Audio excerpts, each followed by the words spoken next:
আসসালামু আলাইকুম ওয়া রাহমাতুল্লাহ। এটা কি আঁকলাম?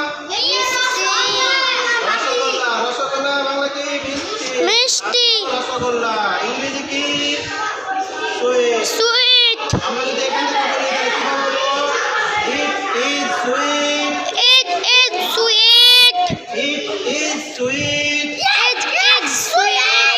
ইয়া হয় মিষ্টি। মিষ্টি বলে দেখো হয় শিকারে মিল। মদন শয়ে শয়ে যুক্ত শিকার। আমরা বলি স্টিকার। আর এটা এখন কি? Sticker. K? I I T it it